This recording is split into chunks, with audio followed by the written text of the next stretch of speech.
Halo semua, kali ini kita akan membahas mengenai penyajian data di dalam statistika yang terdiri atas tabel, diagram batang, diagram garis, dan diagram lingkaran. Let's go! Apa itu statistika? Statistika merupakan ilmu yang mempelajari tentang mengumpulkan dan mengolah data untuk kemudian disusun, disajikan, serta dianalisa untuk kemudian disimpulkan secara benar dan tepat. Penyajian data sendiri terdiri atas tabel distribusi yang berupa data tunggal dan kelompok, diagram batang, diagram garis, dan diagram lingkaran. Untuk penyajian data yang pertama yaitu tabel. Menurut Nur Hadi, tabel adalah sajian data yang berupa angka-angka yang disajikan dalam bentuk baris dan kolom yang diklasifikasikan secara sistematis menurut kesatuan tertentu.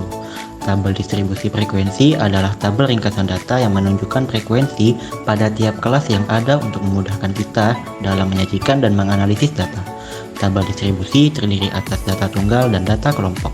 Untuk cara penyajian tabel distribusi data tunggal yaitu sebagai berikut.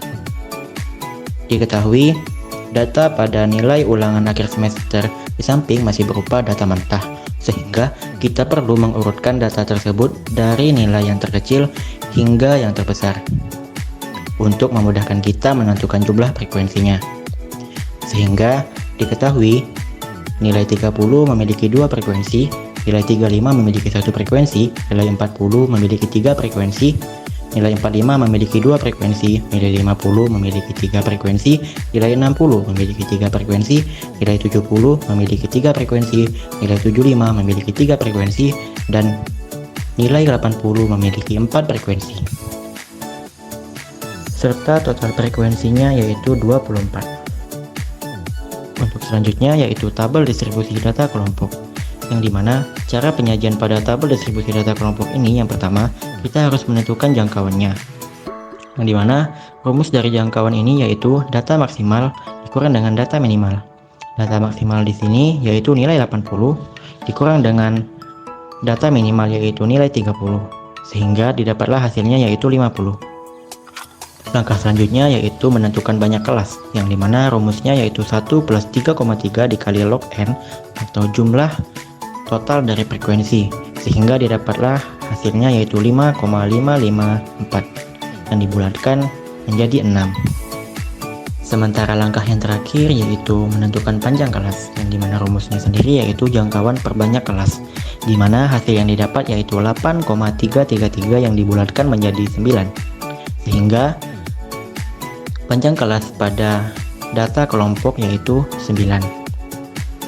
Sehingga didapatlah nilai 30 sampai 38 sebanyak 3 frekuensi, nilai 39 sampai 47 sebanyak 5 frekuensi, nilai 48 sampai 56 sebanyak 3 frekuensi, nilai 57 sampai 65 sebanyak 3 frekuensi, nilai 66 sampai 74 sebanyak 3 frekuensi, nilai 75 sampai 83 sebanyak 7 frekuensi. Di mana total frekuensinya yaitu 24. Selanjutnya adalah diagram batang. Diagram batang adalah jenis grafik yang digunakan untuk menunjukkan dan membandingkan kuantitas data dalam kategori yang berbeda. Nah, diagram ini terdiri dari kolom-kolom berbentuk batang yang mewakili data. Untuk cara penyajian data pada diagram batang ialah buatlah sumbu X pada garis horizontal atau datar untuk menyatakan nilai, sumbu Y pada garis vertikal atau tegak untuk menyatakan data frekuensi.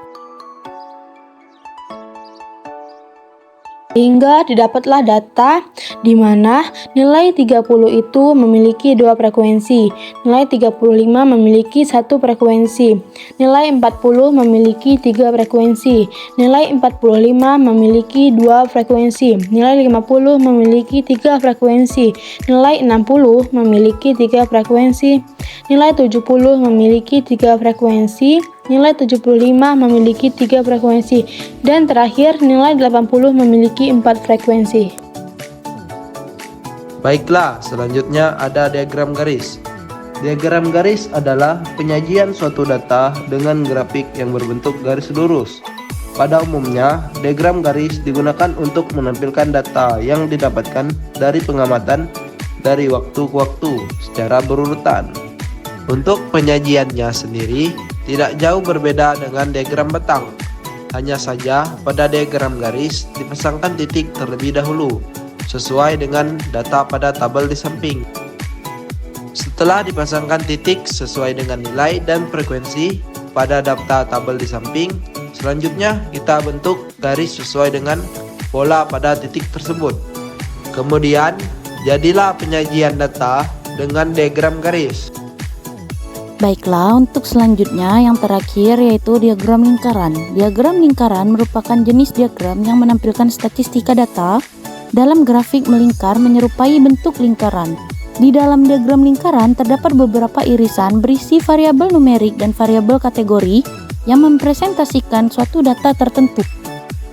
Cara mencari diagram lingkaran yang pertama, kita harus menghitung menggunakan rumus diagram lingkaran. Rumusnya adalah banyak data dibagi total data dikali 360 derajat.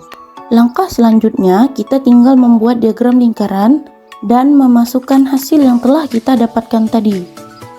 Jadi, di nilai 30 ada 30 derajat, di nilai 35 ada 15 derajat, di nilai 40 ada 45 derajat, di nilai 45 ada 30 derajat, di nilai 50 ada 45 derajat, di nilai 60 ada 45 derajat, di nilai 70 ada 45 derajat, di nilai 75 ada 45 derajat, dan di nilai 80 ada 60 derajat.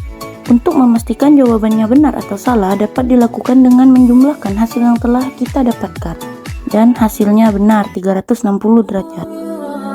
Baiklah, sekian tentang penyajian data di dalam statistika yang dapat kami sampaikan. Terima kasih.